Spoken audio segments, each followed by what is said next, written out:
plein cœur, en plein cœur.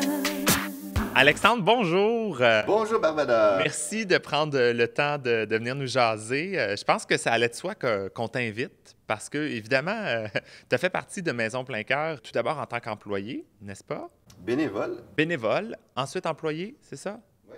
Et ensuite? Membre du conseil d'administration et président par la suite. Gravi les échelons. Non, il n'y a pas d'échelon, là, mais... Purement arrivé au hasard, tout ça.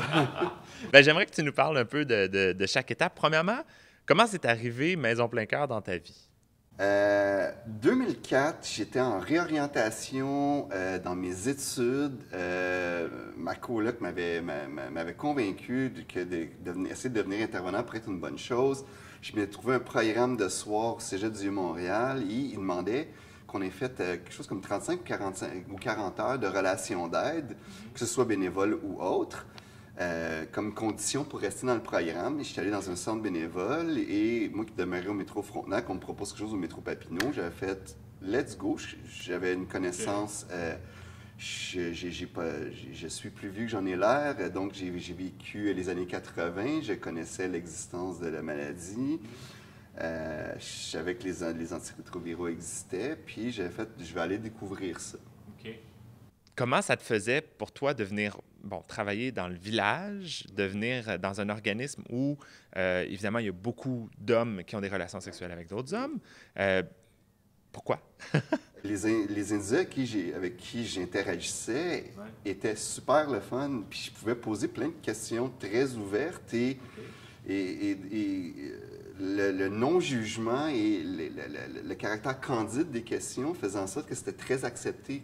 À partir du moment où tu traites quelqu'un comme un être humain et que tu l'acceptes pour l'ensemble de ce qui est, c'est pas des maladies, c'est des personnes. C'est des personnes qui ont chacun leur récit de vie. Ce récit de vie-là est d'une richesse extraordinaire.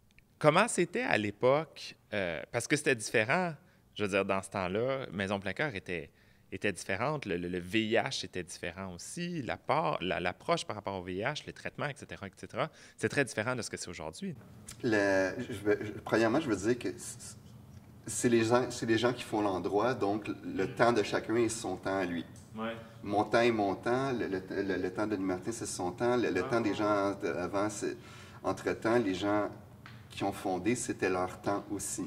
Moi, ce qu'il y avait dans le VIH, les deux gros enjeux sur le terrain que j'ai appris sur le terrain, c'était la question du neurosida, qui était des personnes dont la maladie était rentrée dans des réservoirs. Elle se dissimulait puis pouvait causer des problèmes neurologiques au cerveau. Ah oui, OK. Par exemple, beaucoup chez les premiers qui ont fait qui ont eu des traitements antirétroviraux ont eu des effets secondaires très durs. OK. Qu'est-ce que tu faisais à Maison Plein Cœur à ce moment-là? J'étais engagé pour être le coordonnateur des bénévoles. Ah, OK. Là, j'ai découvert qu'il y avait je ne sais combien de bénévoles. Il y avait au-dessus d'une centaine de bénévoles. Et il y avait un mandat à l'interne qui était beaucoup d'amener de plus en plus des personnes qui étaient isolées. On travaillait sur briser l'isolement. Souvent, il y avait la porte d'entrée du centre de jour. Et beaucoup de personnes, avec leurs contraintes sévères à l'emploi, faisaient en sorte qu'on découvrait plein de talents chez un paquet de gens qui ont des milliers de talents et qui, en devenant bénévoles, avaient quelque chose qu'ils pouvaient faire de leur vie, se sentir bien, avoir une reconnaissance puis une estime de soi de « j'ai fait quelque chose de ma journée, j'ai fait quelque chose de ma vie ». Oui, c'est beau ça. J'ai aussi travaillé sur du financement. Par exemple, j'ai participé à la rédaction de ce qui a donné Entraide positive. Ah, OK. Je tripais sur l'idée de monter des bases de données pour être capable d'identifier les codes postaux de où est-ce qu'on avait de la clientèle pour ensuite aller dire aux élus dans telle circonscription, on est capable de voir tel individu. Exactement.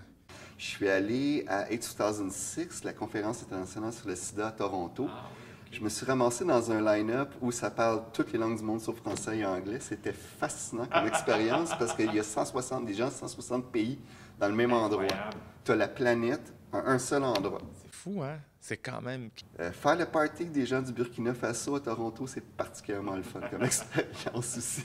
Écoute, je terminerai en te demandant comment, qu'est-ce que Maison Plein Cœur, c'est quoi la place de Maison Plein Cœur dans ta vie?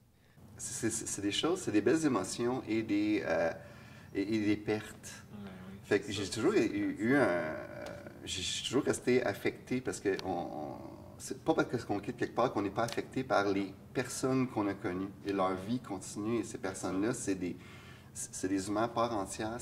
Il y a des trésors que j'ai rencontrés à Maison Plein Cœur, des personnes exceptionnelles qui viennent de tous les milieux, de toutes les origines.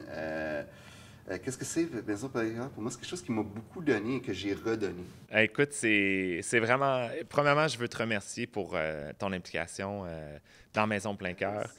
Tu l'as dit très bien. Tu sais, c'est des organismes, c'est les personnes. Hein?